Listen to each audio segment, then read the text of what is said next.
Honorable Chairman Sir, I thank you for giving me the opportunity. The Honorable Railway Minister is seeking the approval of this House for a sum of rupees 60,000 crore through the appropriation bill. Sir, the financial health of the railways is not very sound. The Honorable Minister herself, in her budget speech, had confessed that she was facing resource constraint. It is true that the railways are facing financial constraints. This is because nobody knows whether the railways are a commercial organization or whether it is a government department. For some reasons, it considers itself as a government department. For certain other reasons, it considers itself as a commercial organization. They are neither here nor there. With the result, the entire financial structure of the railways is a confused structure. The railways is still part of the Consolidated Fund of India for its receipts and expenditure. It also produces a balance sheet. No government department produces balance sheet while the railways produce it. It draws money from the Consolidated Fund of India. Nobody knows how it should function, what should be the capital structure, and how it should raise the resources. It publishes the balance sheet, but the balance sheet does not reveal anything. Anybody can read a balance sheet, but as we read the balance sheet of any commercial organization, there are certain disclosure norms so that the public at large would understand that the disclosures are properly done. But there is nothing which the balance sheet of the railways shows. It is a non corporate balance sheet. There are no guidelines in it as per the accepted practice of a commercial organization.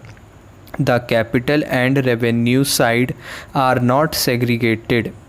The loans are not segregated. The depreciation methodology is not proper. It is done on an ad hoc basis. The list of assets is not disclosed when the entire structure of accounting itself is wrong. How can the parliament approve this appropriation sum? What is it that you are offering to parliament to understand and then to sanction and approve the appropriation?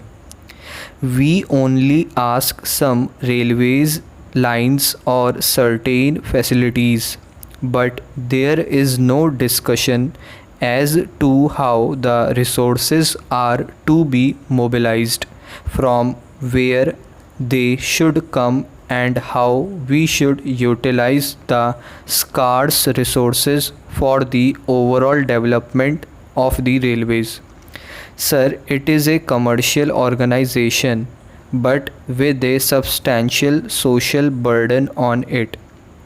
That social burden should be segregated and that has to be funded through budgetary support. You cannot put the entire social obligation, which is a part of the government's obligation, on a commercial organization. The railways should function as a commercial organization. It should raise its resources as any other commercial organization. If it is undertaking any social obligation To that extent, there should be budgetary support to the railways. The health of the railways is not really good. In 1998-99, when we compare the present year's figures with that of the previous year, the net profit of the railways has gone down drastically. We should know what we are losing. It is an expanding organization. Nobody is able to understand how the railways are functioning. In her budget speech, the Honorable Minister talks about transparency and accountability.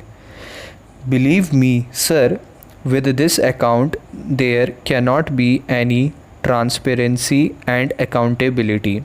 So, what is required is a thorough, in depth analysis of the account of the railways.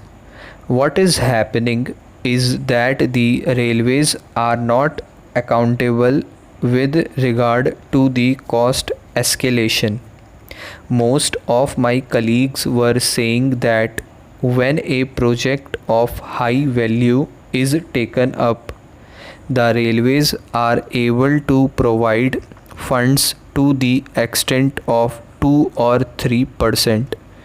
Then that project is taken up and only the amount that is allocated is spent. Then next year no allocation is made from that project. When you do not make any allocation, whatever you have invested, that goes into the drain and there is no productivity. So your account does not reflect the productivity aspect of the whole system.